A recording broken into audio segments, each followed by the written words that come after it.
ko igihe abanyarwanda baba bafashe umwanzuro muzima bamaze kubona ikibazo cyabo ko kimeze, nta mezi 2 cyangwa 3 Kagame na FPR bamara ku butegetsi. Mukambwira muti iyo uwo mugabo mufite cyangwa se uwo mutegetsi mufite uhakana Imana, akemera ko abagabo baryamana n'abandi bagabo, afite n'abandi bantu ngo bihaye Imana b'abasilamu n'abandi bakora mu yandi madini cyane cyane abagatulika, bari abagabo babiri nzabagarukaho babamwe na Kagame kuko ntago bagombye kuba baba abantu bigaragara ko bahagarariye Imana ngo bemerere Kagame gukora ibintu akora mu kiriya gihugu. Umugabo aryamanye n'umugabo mugenzi we, umugore aryamanye n'umugore mugenzi we, hanyuma babihumugisha babitagatifuza bati nta kibazo tuzabyemera. Ari abantu basenga Imana. Hanyuma Kagame nawe yafunga insengero ngo yadufungiye insengero, nuko azi ko izo nsengero nta kintu kirimo. Bonenge cyane ubutegetsi bwa Perezida Paul Kagame. Mbabajwe cyane n'uburyo bafashe umugabo bita Segikubo Freddy ariwe mwita Barafinda, yarakwiye kuba atinya umugabo nkuriya Barafinda. Ariko kubera ubutegetsi butafite icyizere cy'ahazaza habwo, ni ubutegetsi butagira impuhwe, ni ubutegetsi butababarira umuntu wese. Ndongera kandi mbabwire ko Madamu Victoire Ingabire ufunzwe nk'umuntu wari wariyemeje kuza gukinira politike mu Rwanda, akaza aje kwandikisha ishyaka rye nk'uko amategeko yo mu Rwanda abiteganya. Byose Kagame ari gukomeza gukora n'ibindi ntavuze. Ba Karasira Aimable yagiye afunga, ba Cyuma Hasani, ba Abdul Rashid. Banyarwandakazi, inshuti z'u Rwanda, bakunzi ba Ndenganura TV, impirimbanyi zirimbanira uburenganzira bw'ikiremwa muntu, aho muherereye hose ku isi, nongeye kubasuhuza kandi mbahaye ikaze hano kuri Ndenganura TV. Nk'uko bimenyerewe, ngiye ubaha ikaze, nitwa Uyanganye Jacques, nk'abandi impirimbanyi yiyemeje guhirimbanira ko akarengane gakomeje kwibasira bamwe mu banyarwanda bari mu gihugu cyabo, ndetse n'abahunze ubutegetsi bwa Kagame na FPR Inkotanyi karangira. Rero ndisegura ku badukurikiye, murabona ko ntabwo amashusho ari kugaragara neza, ariko impamvu nababwiye ko ngewe ntabwo naje kumurika imideri. Niba uri impirimbanyi by'ukuri cyangwa se wumva igitekerezo cy'ubuhirimbanyi kikurimo, ntibikubuze kureba video yose ngo uyirangize, ushingiye ko amafoto cyangwa se amajwi n'amashusho bitari kugenda neza nk'uko ubyifuza. Nta kintu cy'urugamba kigenda neza. Murabona ko twari dukwiye kuba dufite urumuri rwiza, ariko nta rumuri ruhari. Ibi byose ni ikimenyetso kigaragaza neza ko urugamba turimo tutari twagira avansoma yarwo cyane ku buryo biduha ububasha bwo kubona ibyankenerwa byose kugira ngo tubashe kugaragaza ibintu neza nk'uko tubyifuza. Narimwe kuba ndeka kiganiro nkazagitegura ejo, ariko kubera imihindagurikire y'ubuzima bwaho mperereye, birashoboka yuko ntashobora kuba nagitegura ejo kubera nyine iyo mpamvu mbabwiye. Ko rero nsaba yuko abadukurikiye, niba ari ubwa mbere mudukurikiye, mudukorere like, mudukorere subscribe, hanyuma ibiganiro byacu mu bihe abandi kugira ngo nabo bamenye ibikorerwa hano kuri Ndenganura TV.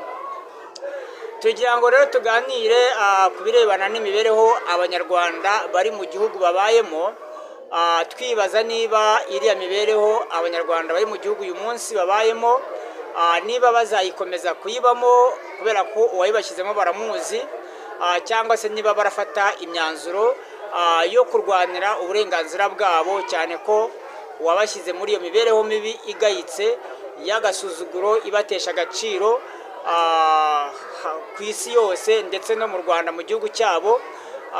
Nawe avuga yuko agaciro k'umuntu ari ugaharanira, kandi agakomeza yigisha abanyarwanda yuko imigambi yabo izaba iyo guhangana, izaba iyo kurwana, kugira ngo babone agaciro kabo. Mu magambo Kagame na FPR bakunze kugarukaho cyane, bakunze kugaruka ku kintu cyitwa guhangana no kurwanira agaciro k'umuntu, ndetse no mu mbwirwaruhame Kagame na FPR bakunze kuvuga iyo bavuga u Rwanda ntabwo baba bavuga abanyarwanda bose, ahubwo baba bavuga umubare w'abantu bari targetable, namwe murawuzi. Kuko iyo Kagame amaze kubona ibyo akora mu Rwanda no hirya no hino bimugarutse, aho kumvikanisha yuko ari we ikibazo kireba ndetse ko kugikemura ari we bigomba gucaho, ahubwo ahita agaragariza abanyarwanda bose yuko ngo hari abantu bashaka kurimbura u Rwanda. Iyi rero akaba ari sisiteme yo kubeshya y'ikinyoma ikomeye cyane. Umuntu waba ushaka kurimbura u Rwanda yaba apfa iki n'u Rwanda. Ndagira ngo banyarwanda tumenye neza yuko mu myaka irenga 30 n'umwe ubutegetsi bwa Kagame bumaze ku Rwanda, yaba ari umunyarwanda umaze imyaka igera muri 3 avutse, ndatekereza ko atangiye kumenya neza icyo nakita ingaruka z'imiyoborere mibi y'ubutegetsi bwa Kagame. Abantu batangira guhungabanira mu nda z'ababyeyi babo, ariko ntabwo baba baramenya neza igituma abo bantu bahungabana. Uyu munsi ingo zo mu Rwanda zibanye zite? Ese imibereho y'ingo zo mu Rwanda mubona nta ruhari ubutegetsi bwa Kagame buyigiramo? Mushingiye ku buryo ubutegetsi bupanzemo cyangwa se bwashyizeho gahunda zo kubanisha cyangwa zo kubana n'abanyarwanda, cyane cyane iriya miryango itagetebo mu kuba yarimburwa na buriya butegetsi. Ndagira ngo mbabwire neza ko iyo igihugu cyabuze ubutabera, abantu bagakomeza gucurwa kugira ngo bazabe abashinjabyaha ba bagenzi babo, umushinjacyaha cyangwa se ugucura akaguteramo ibyabaye adahari kugira ngo uzajye kubyemeza abandi.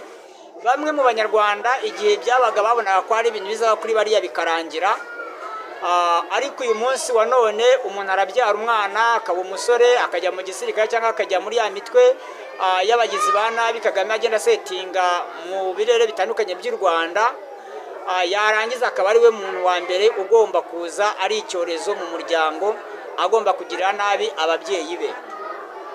Ukibaza ese ibi bizarangira bite mukurikije ibintu mubona abadaso bakorera rubanda, mukurikije ibyo mubona polisingi zagiye zikorera rubanda mu gihe cyazo, n'ibyo bitwa ba corps de defense bagiye bakora, twagera kumbonera ku nkeragutabara zo bikaba ibindi bintu bikomeye cyane. Ibi byose ni ibintu biri kugenda bikorwa ku mugambi w'ubutegetsi bwa Kagame na FPR Inkotanyi. Ni ibintu bibabaje kubona umuntu w'umunyarwanda utuye mu gihugu cy'u Rwanda bahora bavuga ko aricyo ngo kiyobowe n'icyo nakita ngo ni Imana ikomeye cyane iruti Imana yaremye biri ku isi byose. Uyu munsi umunyarwanda akaba ashobora kugenda yageraho irondo riri bakamukubita kugeza apfuye. Ibi ni ibintu mwebwe mwita ko byoroheje, ariko narababwiye ngo Jacques njya gufata imyanzuro yo kwisanga muri ubu buzima mfite icyabinteye, kandi nkomeza mbabwira ko n'utararuhara ruhekeye, kubera ko rwo rurahari nyine. Urwo mvugaho murarwumva cyane, utarwumva azarubwirwa n'iminsi. Ariko tutiriwe dutegereza ko n'uriya nawe bimugeraho uwo bitari byagira, wenda akwiye kuba byumva mu matwi ye cyangwa bibonesha amaso biba ku bandi, abo ni ku bafite amaso abona, kuko ntago hari n'ababona biba bakishima cyane kubera ko baba bifitemo inyungu, ariko bakirengagiza ko nawe ejo bishobora kubabaho. Mwarabonye cyane abitwa baba Mureke Edouard ukuntu bagiye babyinira kuri mwabonye amagambo ya Mureke Edouard yanditse ku mbuga ze nkoranyambaga avugira kuri Kizito Mihigo.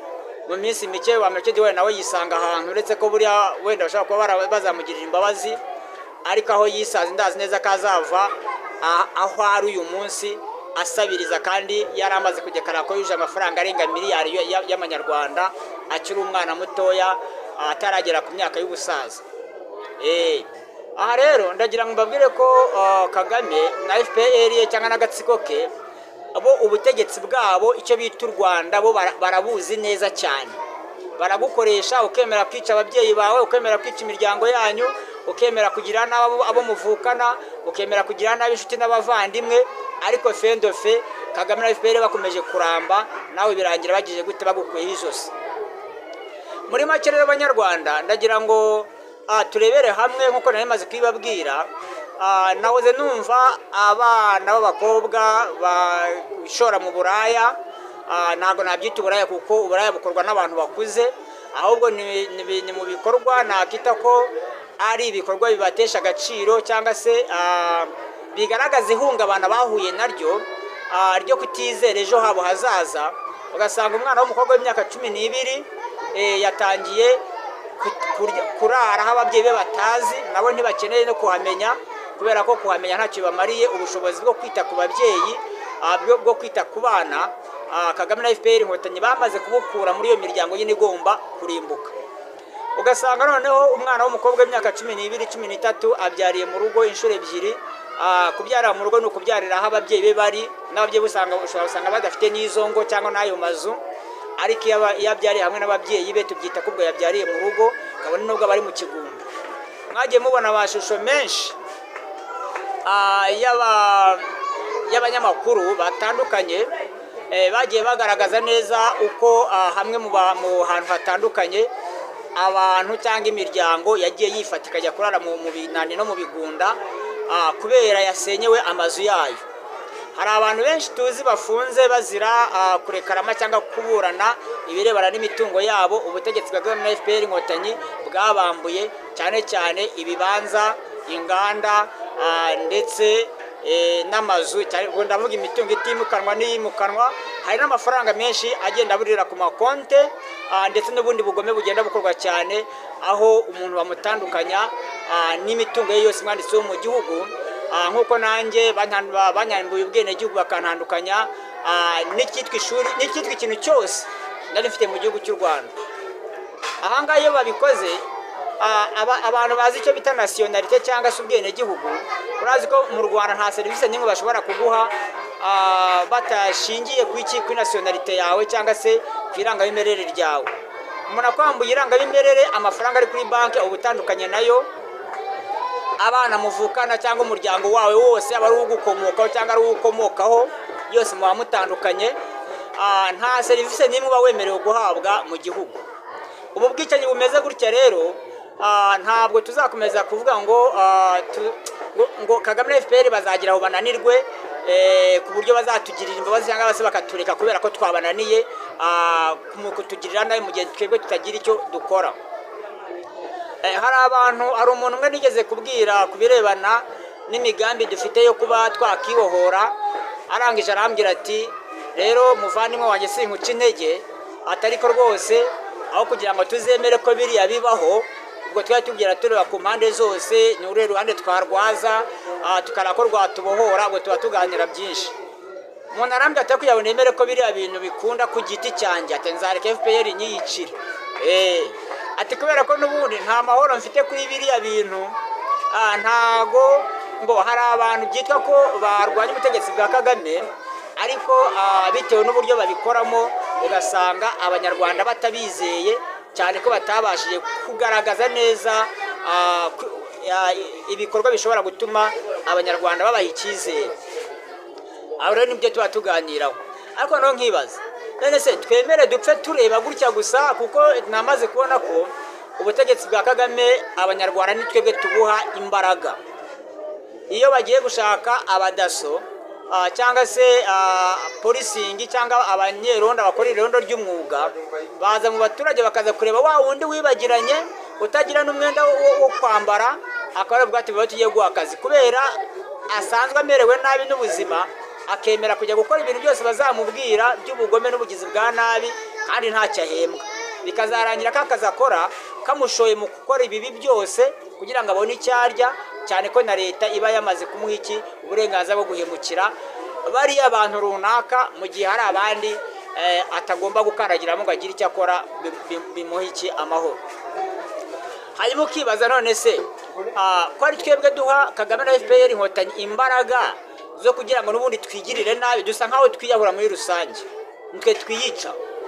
Izo mbaraga zacu ntizikwiye kuzibaka, ahubwo tukazikoresha mu kubumvisha neza ko dushaka uburenganzira bwacu, dushaka kubaho nk'abandi banyarwanda cyangwa dushaka kubaho nkatwe nk'uko tubyifuza nyine. Ndazi neza yuko igihe abanyarwanda bazajijuka bakamenya neza ko umwanzi wabo uwo ari we, ndetse bakanabikora banasenga Imana, ndazi neza ko nta n'iminsi njye nababwiye ko igihe abanyarwanda baba bafashe umwanzuro muzima bamaze kubona ikibazo cyabo ko kimeze, nta mezi 2 cyangwa 3 Kagame na FPR bamara ku butegetsi. Abazungu bahora batubaza bati se none nukute muvuga ko mu Rwanda twebwe tuzi ko ari u Rwanda rwiza rwubatse neza, kubera ko Kagame na FPR murazi ko bakunda kurata ibidahari, cyangwa se bakagaragaza yuko ibintu bihari kandi nta bihari. Noneho ibyo ngibyo bo bagaragaza nibyo abazungu bafata ko bihari. Bakatubaza ati ni gute umuntu ashobora gufata ari mu gihugu runaka ari umutegetsi akagera aho yambura umuntu ubwene gihugu bidaciye mu mategeko, umuntu utegetsi agafata imyanzuro yo mu butegetsi yo kwambura bene gihugu imitungo yabo, aho kugira ngo barekarame bakwa revolute, kuko abazungu nicyo baba bakeneye birevolute. Nibamara kwirevolute nako tubasapotinga, niko abazungu bo baba bavuga, bagaragaza ibibazo byabo tubafashe kubakuriraho ubutegetsi bubananira. Hanyuma kugira ngo bakore by'amategeko abateganyiriza kuba bakora kugira ngo babone amahoro, bo bagahitamo kwiyahura, bagahitamo no gukora ibindi bikorwa nakita ko ari iby'ubugwari, cyane cyane ari mu byo by'ubwiyahuzi. Mwumvishe abakuye Kangondo ya mbere Kibiraro hari abita muri Barnyahe, bakajyanwa muri wa mudugudu bari barubakiwemo, uko bawujyanwe mu murakuza amateka ntituyagarukaho, ariko hari abagezeyo bajya mu nzu bitwikiramo. Ibyo bintu ni ibintu bizwi cyane. Bakavuga rero abazungu bakavuga bati ibi bintu mukora mwe muri abirabura nyine, ariko nimugire imitekerereze nk'iya kizungu. Ubutegetsi mutabushaka, abaturage mwishyirahamwe mukarwanya ubwo butegetsi. Ndagira ngo muri Sudani byarabaye kandi abazungu barabafashije, ubu hari uko bimeze. Muri Libya byarabaye, nubwo Libya yo harimo indi politike, kubera ko abaturage ntabwo bari babayeho nabi kubera ubutegetsi bwa Colonel Muammar Gaddafi, bari babayeho neza, ahubwo ariko habamo influence zo kwinfluence abaturage bari revoluta, hanyuma barangira ubutegetsi babukuyeho. Sahangaho gusa navuga hari ahantu henshi namwe mwumva bino biganiro ibyinshi murabizi, ariko abanyarwanda aho kugira ngo dukomeze dushire mu magereza, abapolisi baturase batubeshyera ibyaha runaka, batujyana bakaturasira mu nzira ngo tugiye kubacika. Ibyo bikaba rimwe, bikaba kabiri, bikaba gatatu, bikaba kane. Umuntu bakamufata bakamutandukanya n'umuryango we, bakamushyira muri gereza zira ubusa, akazavamo yemeye ibyaha atakoze, akajya kwishyura imitungo yose bamushinja yuko yangije kandi ntayo yangije, akayishyura azi neza yuko ari umwere kuri ibyo bintu, adafite aho ayikura, adafite epfo na ruguru. Mwebwe nk'abanyarwanda iyo ibyo bintu biba mu maso yanyu, mubona amaherezo yabyo azaba yayo. Mwarabonye ko abanyarwanda Kagame yafashe icyo nakita abagore, abaha ijambo rikomeye cyane, arangije yambura abagabo ijambo. Ibi ni bimwe mu bintu bigaragaza yuko ubutegetsi bukora gutya buba butacyubaha Imana. Ariko noneho muri ino minsi abagore bo bari barabyishimiye cyane, bakumva yuko ngo baruhutse, ngo umuruho cyangwa se ikandamizwa ry'abagabo. Ariko ikintu kibabaje nuko uyu munsi ikintu cyitwa abantu bandagaye cyane bataye agaciro imbere y'abantu, apana imbere y'ubutegetsi bwa Kagame, ni igitsina gore. Ibintu byose biba bibi, umwana w'umukobwa aba amaze gutandukana n'ababyeyi be cyangwa n'umugore, arahura n'umusazi hariya akamukorera ibyo amukorera, cyangwa se nibwo ari na muzima, nibo bari kubyarira mu ngo zabo, nibo bari kuryamana n'abo batazi, nibo bari kwandura indwara zitandukanye, nibo babayeho nabi ku rwego rwo hejuru. Hanyuma ukambwira yuko tageti yuko Kagame yahaye ngo umugore ijambo, umusaruro wabyo ni ibi murimo mubona biri kugenda bigaragara, byaba ari ibiri iwanyu ku gasozi k'iwanyu mutuyeho, byaba ari ibica ku mbuga nkoranyambaga n'amaradiyo akorera mu Rwanda, ndetse n'ibindi mugenda mwibonera biba bitanyuze kuri ayo maradiyo. Ibi rero ni ibintu Kagame we yakoze abizi neza, kuko Kagame ni umuntu yize icyo bita criminology. Criminology ni isomo umuntu yiga akaba amaze kuminuza neza, amaze kunonosora uburyo bwo kwica umuntu ubwo ari bwo bwose, ari ukuba umukoreye propagande, ari ukuba umugambaniye, ari ukuba mbese inzira zose z'ubwicanyi. Ugomba kurangiza isomo rya criminology uzizi neza, kandi ukabuze no kurinda umutekano wawe kugira ngo ibyo ukora bitazakugiraho ingaruka mu buryo bwihuse. Hanyuma mukambwira muti iyo uwo mugabo mufite cyangwa se uwo mutegetsi mufite uhakana Imana, akemera ko abagabo baryamana n'abandi bagabo, afite n'abandi bantu ngo bihaye Imana b'abasilamu n'abandi bakora mu yandi madini cyane cyane abagatulika. Bari abagabo babiri nzabagarukaho baba hamwe na Kagame, kuko ntabwo bagombye kuba baba abantu bigaragara ko bahagarariye Imana ngo bemerere Kagame gukora ibintu akora mwa kiriya gihugu. Umugabo aryamanye n'umugabo mugenzi we, umugore aryamanye n'umugore mugenzi we, hanyuma babiha umugisha, babitagatifuza bati nta kibazo tuzabyemera. Ari abantu basenga Imana. Hanyuma Kagame nawe yafunga insengero ngo yadufungiye insengero, nuko azi ko izo nsengero nta kintu kirimo.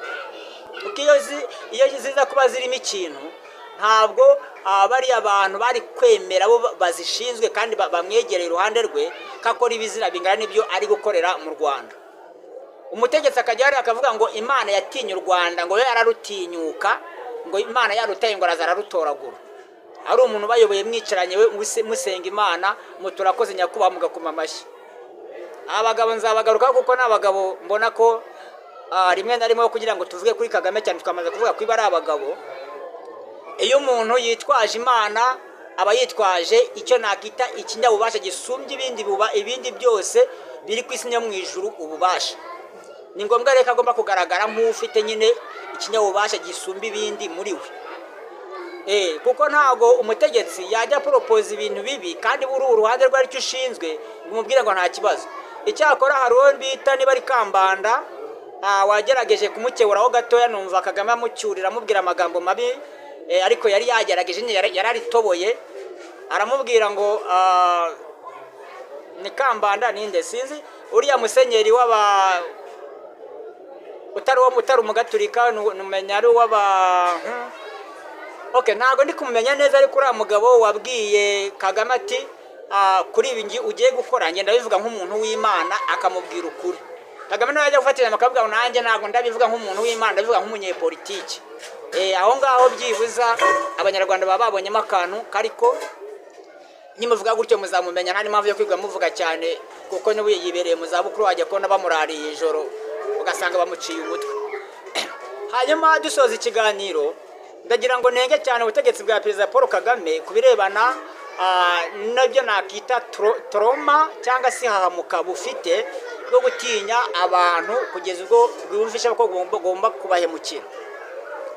Mbabajwe cyane n'uburyo bafashe umugabo bita Segikubo Fred ariwe mwita Barafinda, bakamujyana muri gereza kandi bari bazi neza yuko mu myaka yashize bamujyanye mu bigo bivura indwara zo mu mutwe, bavuga ko yari arwaye mu mutwe. Uyu munsi kwa baramujyanye muri gereza kandi batarigeze bemeza ko yakize uburwayi bwo mu mutwe. Murumva ko Kagame kuba yaratinya amagambo Segikubo Fred yavugaga, mu by'ukuri ntabwo umutegetsi muzima ufite imbunda z'igihugu, akagira igipolisi, akagira imbaraga zose z'igihugu, yarakwiye kuba atinya umugabo nk'uriya Barafinda. Ariko kubera ubutegetsi butafite icyizere cy'ahazaza habwo, ni ubutegetsi butagira impuhwe, ni ubutegetsi butababarira umuntu wese ushobora kuvuga ikintu bitewe wenda na situation mbi yaramutsemo cyangwa nziza. Ndongera kandi mbabwire ko Madamu Victoire Ingabire ufunzwe nk'umuntu wari wariyemeje kuza gukinira politike mu Rwanda, akaza aje kwandikisha ishyaka rye nk'uko amategeko yo mu Rwanda abiteganya, ntabwo ari umuntu wari ukwiye gukorwa ibintu nka biriya. Ibi byose Kagame ari gukomeza gukora n'ibindi ntavuze, ba Karasira Aimable yagiye afunga, ba Cyuma Hasani, ba Abdul Rashid n'abandi benshi tutagarukaho. Uretse ko hari umunsi umwe nzategura urutonde rw'abantu bose Kagame yafunze abaziza politike cyangwa se ibitekerezo byabo, kugira ngo tuzabashe kugira icyo tubwira Kagame amaso ku yandi. Rero umuyobozi nk'uyu nguyu ashobora gukora ibintu nk'ibi ngibi kandi azi ko igihugu cye kirimo amahano menshi, azi ko ubutegetsi bwamunaniye, azi ko kuyobora neza ntabyo ashoboye, kubera ko abona nyine ingaruka bigira ku baturage. Ni ikimenyetso cy'uko uyu mutegetsi adakeneye ubwumvikane kandi adakeneye no guha abanyarwanda amahoro. Iki ni ikimenyetso simusiga cyo nakitaho ni gashoza ntambara. Abanyarwanda rero ni mwebwe ntahanye siyo ntambara mwiteguye kuyirwana cyangwa mwiteguye kwipfira bikarangira gutyo.